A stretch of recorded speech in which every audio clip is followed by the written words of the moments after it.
Okay, very warm welcome to you all into this UCL lunch hour lecture.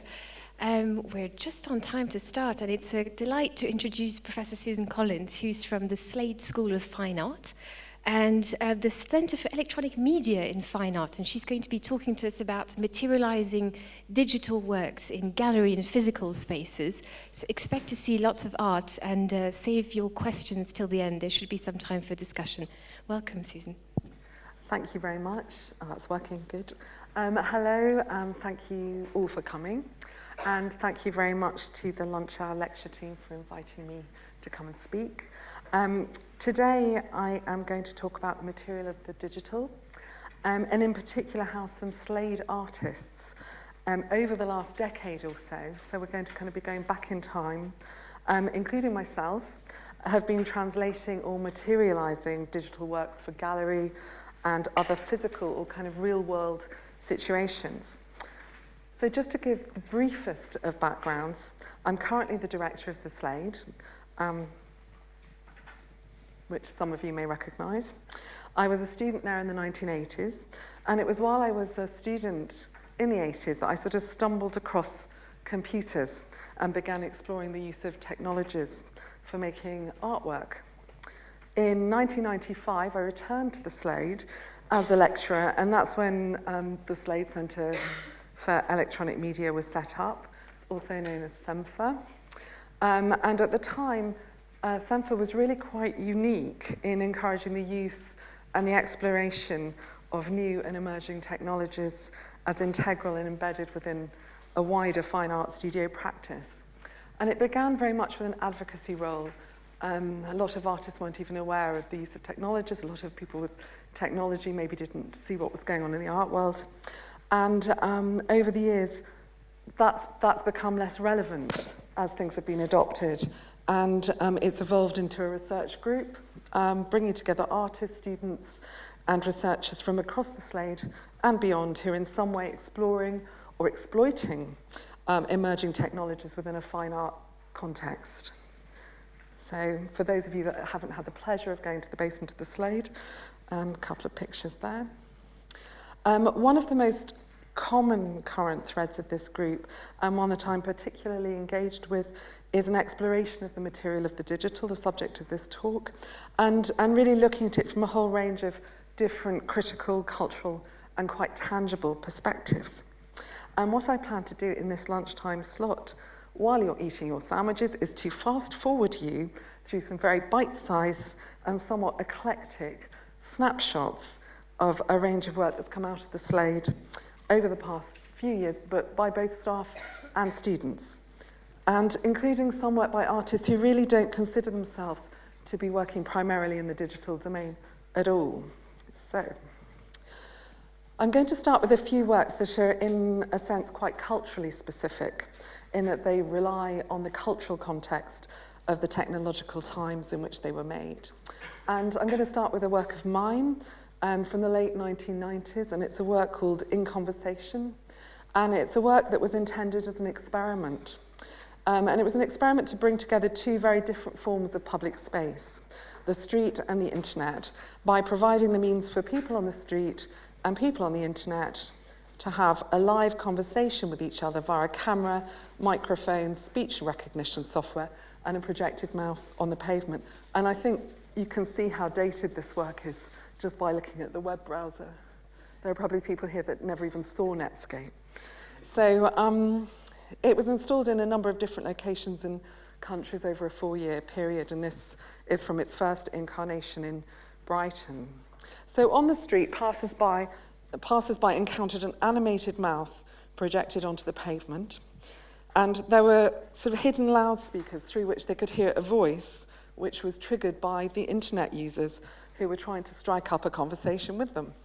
And when the people on the street replied, there was a concealed microphone and a surveillance camera which documented and transmitted their responses via streaming media software onto the internet. Back to the internet image. And on the internet, the streaming media, and this was in the very, very, very early days of streaming media, so not that many people could access it. It's very, very slow. But it meant that online browsers could see the street through the surveillance camera image and hear the people through the microphone. But they could, in this little box here, they could also type messages that were sent via the net to a computer that was at the street end, and that computer converted their typed messages into computer speech and was played out through those loudspeakers on the street. So while the person on the street would hear only one computer voice, the words that they would be hearing could be generated by people literally all over the world, because they would have been sent by many different users. And sometimes the words kind of really tumbled out on top of each other, and they formed the equivalent of a collective sentence, often altering the original intended meaning. There was a time lag. I think all of you are probably familiar with time lags on computers, but back in the 90s, that was really much more significant than it is today. I mean, today with Skype, we kind of don't really notice it. But this time lag really became very much part of the work, so that the participants would be answering questions kind of out of sync, and those slippages and the kind of imperfections for me became very materially integral to the experience of the work. And I'm just going to show you just a short clip to give you a sense of it for when the work was actually shown in Amsterdam. Just start at the beginning.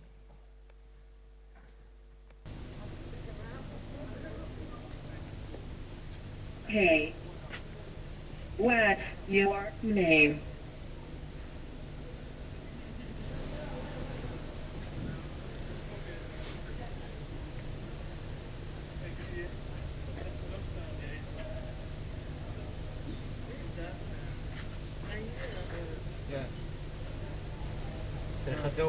I'm Mac. I'm Nick. Yeah, what's your name? What's your say? What's your name? I'm Jenny. My name is Jenny. Yeah, kom maar in.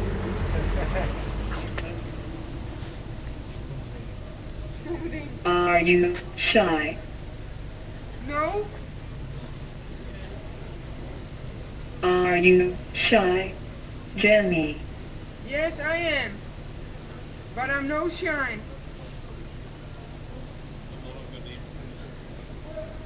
Ja, blijf maar. I'm going to fast forward it slightly.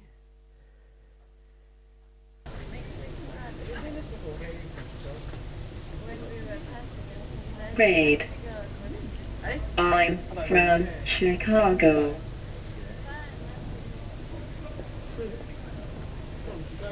They don't seem to like Chicago very much. I am a bit slow tonight. Ja, what's your question now?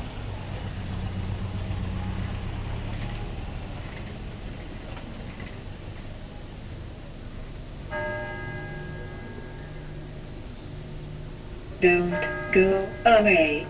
Okay, I will stay here. What do you want to ask me about? So he's sort of compelled by the voice. This is just one example. I've got sort of acres of video, lots of which I haven't even had time to watch from when it was shown in many places. And he was completely compelled to stay by the voice, which actually eventually got him to kiss the mouth on the pavement, which was kind of impressive. So it was a very kind of manipulative piece and quite kind of compelling for people, I think, at both ends, slightly addictive. For me, this piece belongs to a very particular moment in time. The last time I showed it was 2001, and I wouldn't show it again because doesn't have the same impact now. It was first shown at a time when many pedestrians that were encountering it hadn't actually used the internet, and those that had were really on dial-up modems, including most of the people actually who were using it from home. And live streaming media, which now we take very much for granted and is actually enabling some people, I believe, to watch this talk today, if they're tuned in. It was really in its infancy, and I was quite lucky to pull it off. So what seemed quite extraordinary and magical and surprising in the 1990s seems a lot less extraordinary today. And it's that I'm kind of interested in terms of the use of technology and how that sort of survives. So the next work I'm actually going to show you was made a decade later by a colleague of mine, John Thompson, in partnership with his partner, Alison Craighead. And John actually was with me when we set up the Slade Centre for Electronic Media in '95, so he's been at the Slade since then. They're an artist duo who've been working collaboratively with technology since the 90s, and they also work online in galleries and museums as well as in the public realm. So Beacon, this particular piece, is a mechanical railway half-flap sign, and it's a sign which continuously relays live web searches as they're made around the world. And they present them back in series and at regular intervals as a sort of endless concrete poetry.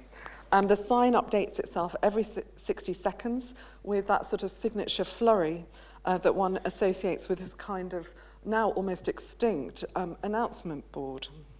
And the sign was developed especially for the project as a way of making a very sort of unusual live real-time connection between the physical public spaces and the virtual public space of the internet. And it also really collides a nostalgic, quite mechanical retro technology with a very contemporary one. And as well as this half-flap sign, they also presented live online and as a projection in the gallery. And I'll just show you a very brief clip from it.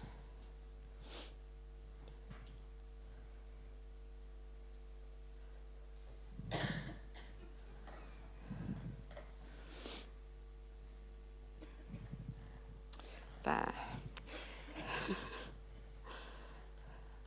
And they can't control the content, they're mainly sort of mediating it.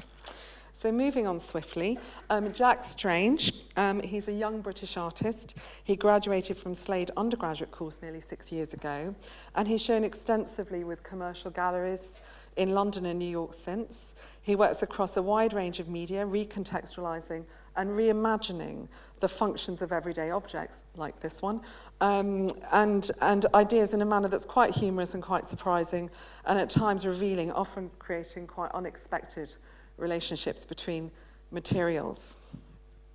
This next piece, called G, is a white laptop with just a large ball of lead sitting on the G key, and it creates an endless stream of Gs, whizzes across the screen, line after line, page after page, and the piece is basically as long as it takes for the machine to crash.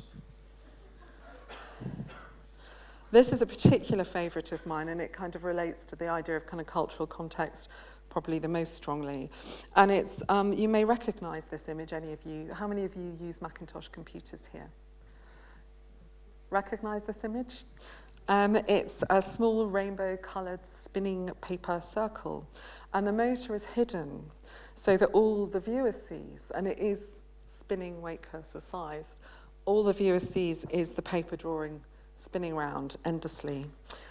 And anyone, and those of you that have used a Mac, will recognise the image as the spinning weight cursor, which is its official name, and it shows that an application running under the current operating system is being completely unresponsive. The name is the name that he's given the piece, Spinning Beach Ball of Death, is a term coined by Mac users to refer to it. And it was made, this particular piece was actually made as part of Jack's degree show at the Slade, but is now in the collection of the Museum of Modern Art in New York.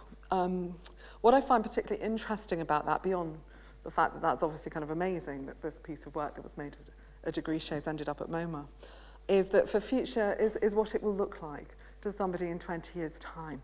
You might be on Mac OS, we're on 10 now, maybe that's 15, maybe that's Mac OS 20, or maybe Macs don't even exist anymore.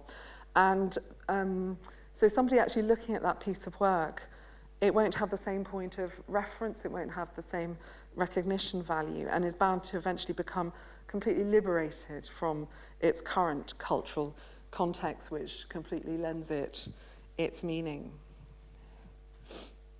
So now I'm going to continue by showing you two works which also very directly address the relationship of the digital to the physical world. However, referring sort of more specifically to the digital image itself. So firstly, Phil Coy, also a Slade alumnus.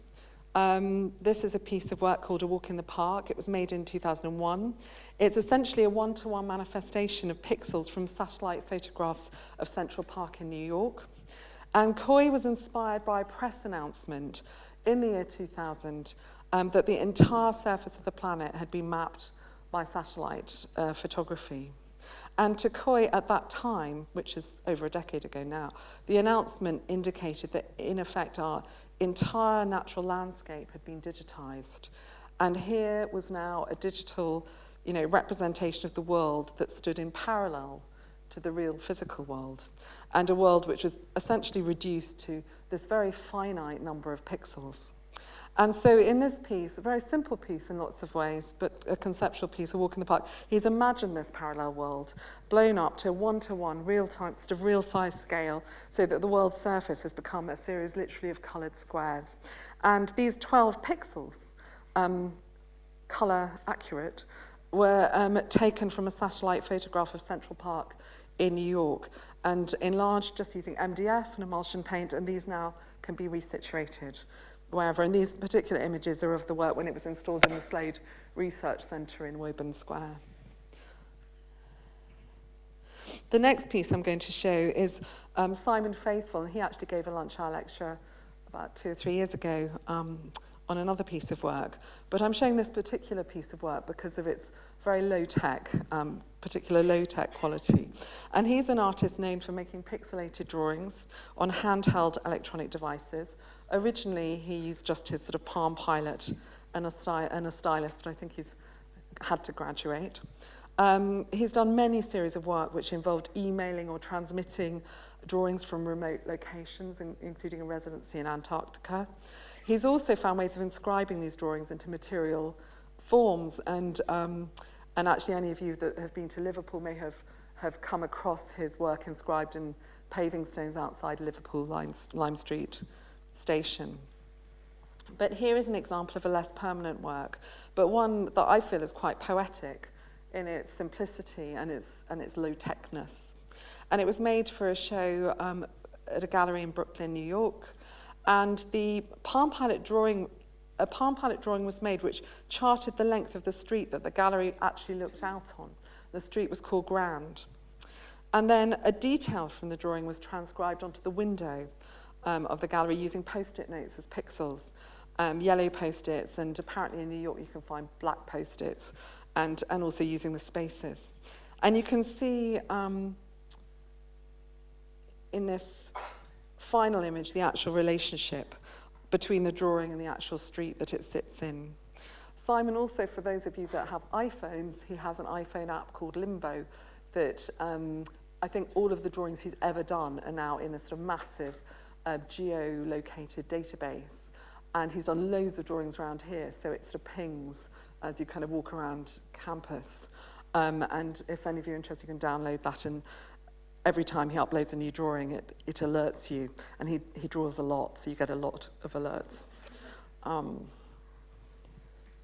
So the last sort of set of works, but there's quite a few of them I'm going to discuss, are works which really rely in some way on connectivity or the network in order for them to exist. And for the first 3 works, they're works that also in very different ways employ sound. And so the first one I'm going to discuss sort of relates back a little bit to the first piece I mentioned, which used live streaming and actually kind of incorporated the delay as part of the material of the work. And this is by the artist Amy Cunningham. This piece was actually made when she was at the Slade. She's an artist who actually is a trained singer, and she works across the boundaries of music and visual art. And she uses her own very classically trained singing voice as a material, as a tool for her work. And she explores the relationship that it has to different technologies. So this particular piece that you're seeing stills of here is a piece called Delayed Dreaming. And it used the very particular characteristics of the live webcast, which when relayed back to the same space as the live performance event produced an echo delay. I think everyone kind of is familiar with the echo delay, but she actually used that as a kind of effects processor for her voice and sort of harmonized with her own voice as the echo kind of came back to her. So I'm just going to play a little bit of the sound.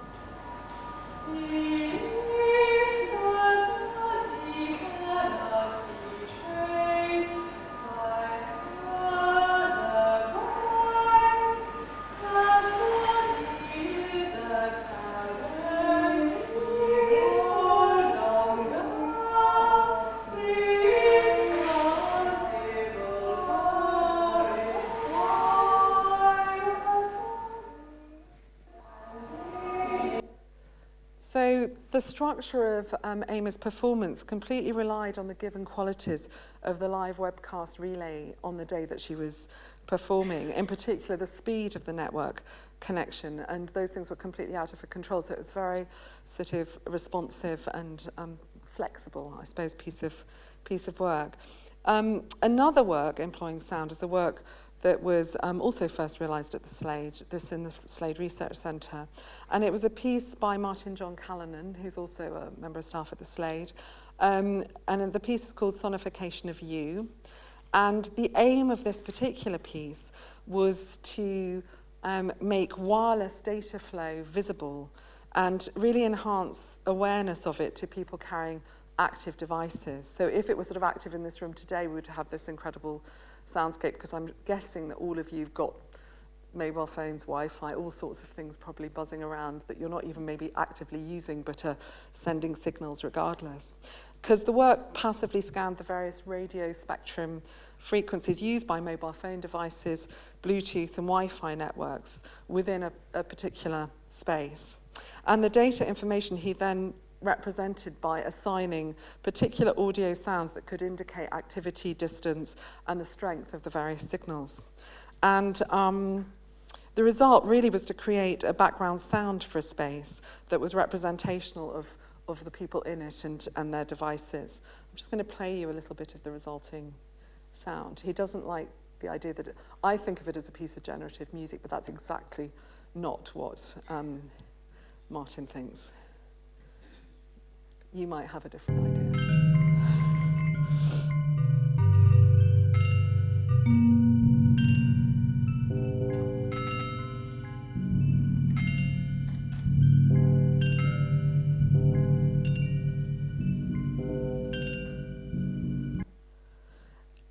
Another work relying in a completely different way on connectivity is by another Slade graduate called Katie Patterson.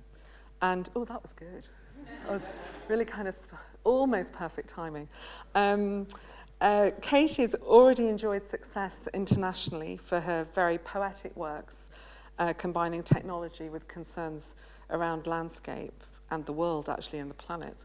And she's currently, for those of you that are regular art goers, she's currently showing a piece, Light Bulb Simulating Moonlight, in the Light Show, which has just opened at the Hayward Gallery. In this particular work, which is actually from her Slade degree show, she installed a white neon sign which displayed a mobile phone number in the gallery. And the number, which you can see up there, could be called, obviously, from any telephone in the world. And the listener would then be put through to the place that I cannot pronounce, to this place in Iceland, where an underwater microphone had been placed in a lagoon, an outlet, glacial lagoon, filled with icebergs, and connected to an amplifier and a mobile phone. This is the place.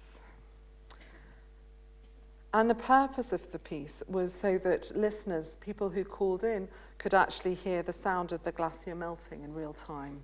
And here's a record. This is not live, but here's just a few moments of the recording.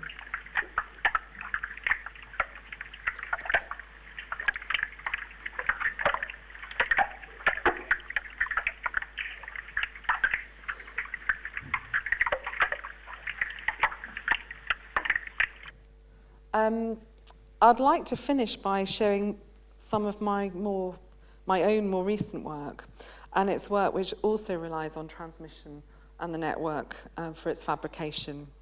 And I've been working for a number of years on works that record landscape over time, using pictures transmitted live from remote network cameras. I don't know how visible that is. I meant to be able to control this. Oh, God. Has it been terrible the whole time? These really need, oops. Could zip back through at the end, just speed through. Sorry about that. Get it right for my own work. Typical artist, sorry. So I've been working for a number of years on these pieces.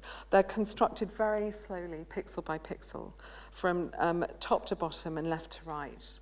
And they result in whole images that are made up of individual pixels collected over a period of time. So for example, in this image, this is 320 by 240 pixel size, and the image begins at the top left and is written a little bit like writing on a page. You get to the bottom of the page and then you start again at the top. And with these pieces, they write over themselves so that the part of the day before is always shown underneath and gets written over. And just to kind of decode this image, this is nighttime going into daytime. And all of those lines are kind of fluctuations in light that we don't kind of normally really recognize unless it's a very sort of bizarre day. You don't really kind of notice just how many fluctuations happen throughout the day. And then it goes into night again. 320 by 240 pixels basically adds up to about 76,800 pixels. And I do it at the rate of a pixel a second. And 76,800 seconds comes to 21.33 hours, which is just under a day. So what you're looking at is just under a day. And I've placed cameras in a number of locations, resulting in works including this one, Finlandia, where a network camera was placed in rural Cambridgeshire for a year, and Glenlandia, its Scottish sort of twin, which where a camera was installed in a fisheries research lab looking out over Loch Fascally in Perthshire, Scotland, for 2 years. And I see these works as very directly referencing a European landscape tradition, and quite deliberately trading on sort of conventions or perceived conventions of how a landscape painting might be constructed or composed. And whilst both of these compositions appear to be of natural landscapes, technology was in fact embedded quite seamlessly into both images.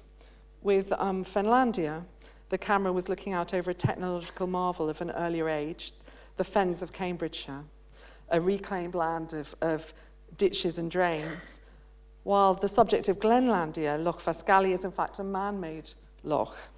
And it's a loch which services a hydroelectric dam in Pitlochry, and it provides power to the surrounding glens. So when lined up together, and obviously depending on which time of year it was, and you can see that this is winter because nighttime is taking up such a large part of the image in Scotland, you can, when you line up the images, you really get another sense of time. This sort of thinning and widening band of nighttime. And then in this particular work, it actually captured a full moon, which appears as if it's sort of white comet passing through the sky, but it's actually the moon slipping through the image over time. So it's really visualizing something you wouldn't normally see in that particular way. So I view the work as a kind of open system. It's one that's very much inhabited and activated by light, day, night, weather, movement of the sun, the moon, the seasons, and all of these very analog variables that are influencing these very kind of digital but quite unique images. And another example from this series is Seascape, which was solo project realised at the De La Warr Pavilion in Bexhill-on-Sea. I don't know if any of you have been down there or are familiar with the De La Warr Pavilion, but it's quite a sort of special building. I'll show images of it in a moment. But the idea for developing the seascapes first emerged when I began looking at surf cams, webcams that are actually set up on surfer beaches so that surfers know when the surfing is good. And I was sort of interested. I tried to kind of steal images from these cameras and make it work, but it didn't quite work because they would shut them off at dusk so that surfers weren't sort of inspired to go down after dark and do unsafe things. So I couldn't use any existing images. I had to set up my own. But I was very interested in working with seascapes and actually exploring abstraction in the work, which was the kind of flip side, in a sense, of what I'd been doing with the landscapes. And seemed an obvious next subject to explore. And so this is the Dillawall Pavilion. It's a very horizontal building with picture windows looking directly out to sea. And I realised I wanted to work with the coastline and actually this time develop a work very much in panorama. And I decided to find 5 vantage points for cameras along the southeast coast of England with Bexhill at the centre. So here are the 5 cameras. That's the one in Bexhill.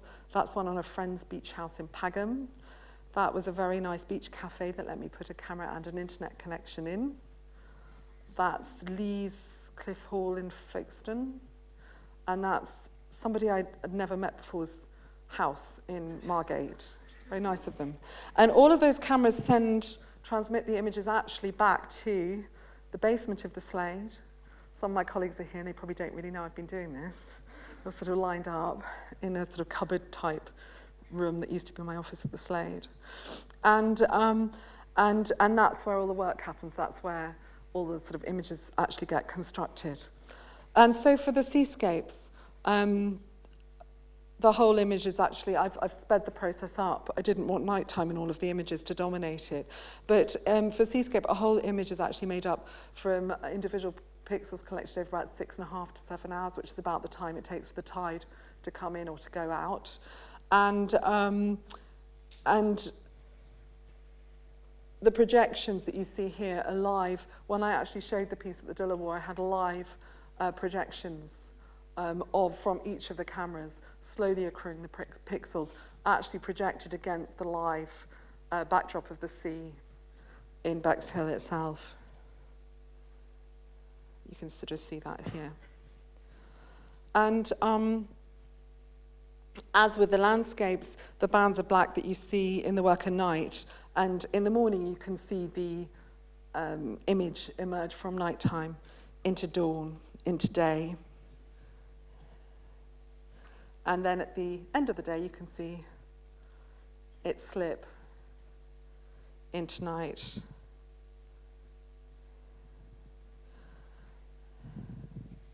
And in some of the images, the colours of the sea and sky become quite interchangeable, and false horizons become sort of created through the very horizontal construction of the image combined with the fast-changing light and weather conditions.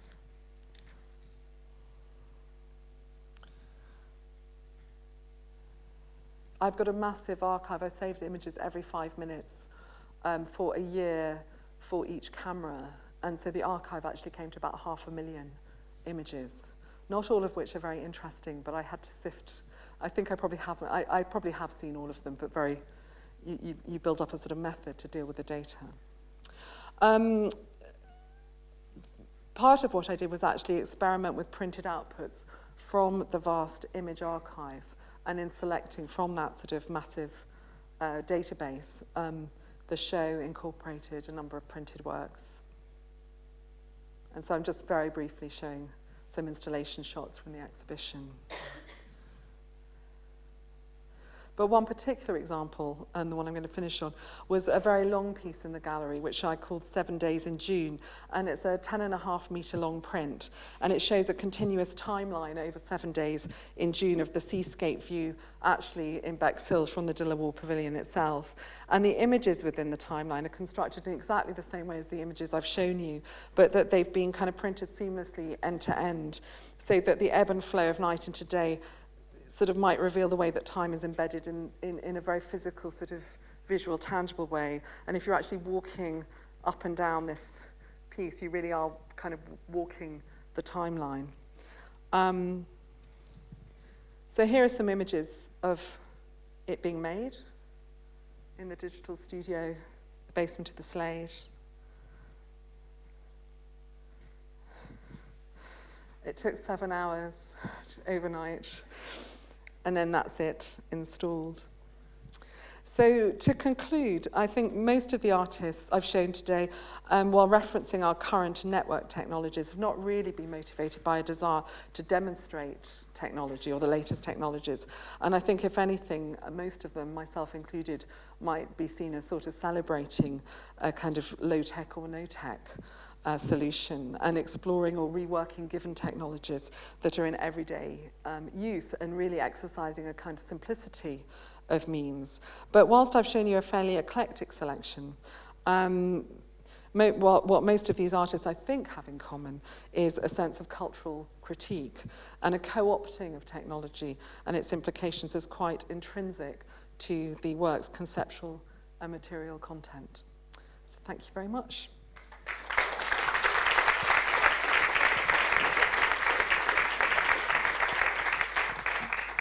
Thank you very much, Susan, for this great whistle-stop tour of a very rich body of work. We have 5 minutes for questions, and there are people with mics in the audience, so if you have a question,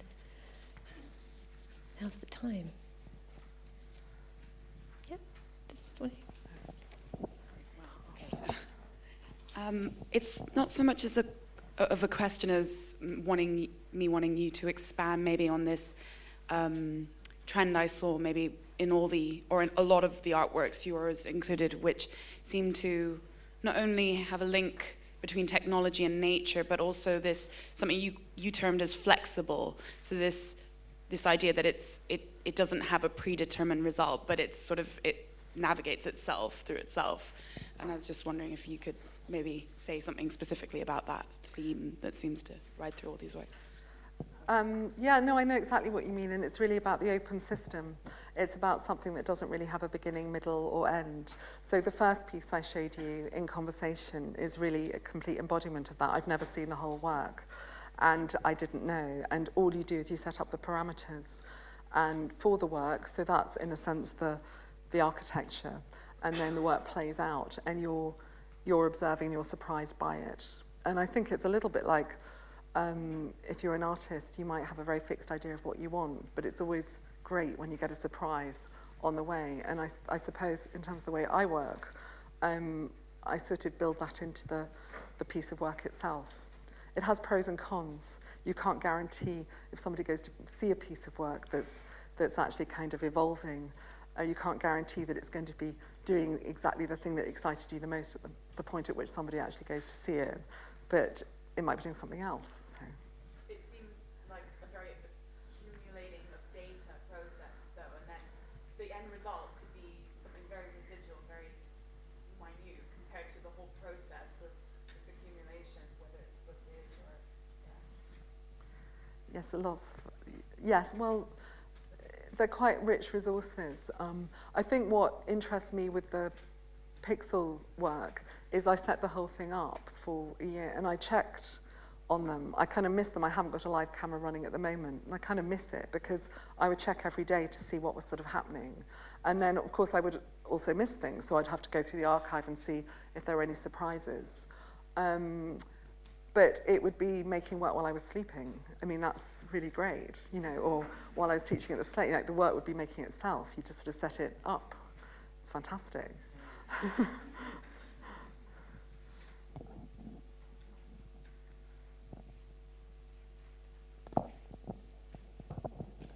You talked about having to sift through all the results of the work that you did, and there were a lot of images that you had to go through. I just wondered how much you were able to sort of grade the scapes, or whatever you call them, that came out, and also how much there was of opportunity, or whether or not you've looked into that, is whether or not there's, again, you could do some computer work that could do the judging for you. So rather than a person having to make the judgment as to which is the best image, that a program could do so. I think, obviously, in trying to come up with a logic for selecting images, I realised that I didn't want to go with that at all, because it would have been, I realised what I was really looking for were the surprises, were those moments that actually transcended what I'd set up. And they would be an extraordinary convergence of weather, light, sort of colour, the moon being in a particular place, or the sun being in a particular place. And I think those aren't things you could predict.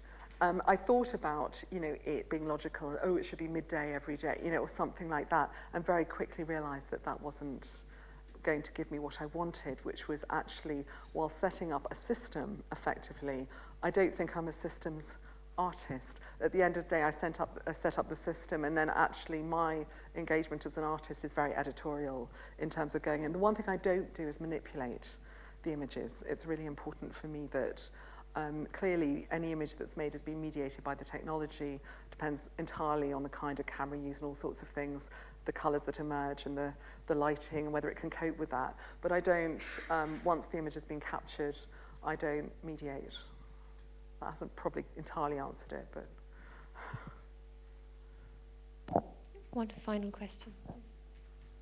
If you had, thanks. What would happen if you had a boat or something moving across the landscape, like a train, if you put the camera like with a train track? I really wanted to do I nearly did a train once. It just didn't. It was too early in terms of, that was about 8 years ago. I nearly managed to get a train and it just was too early in terms of mobile technology, but I'd be really interested to see what would happen. I think it would be completely different piece of work, but I'd be very interested to see what would happen, but I haven't done that. What if you do, you should go to the Hackney Marshes, walk so much. Where I live, it's lovely, there's trains going. Oh, well, if you get me a mobile, network and I'll find a mobile camera, then wireless camera, I'd be very happy to explore that. Thank you. You come back and show us the work next year. Okay, please join me in thanking Susan for an excellent talk and follow some of these artists.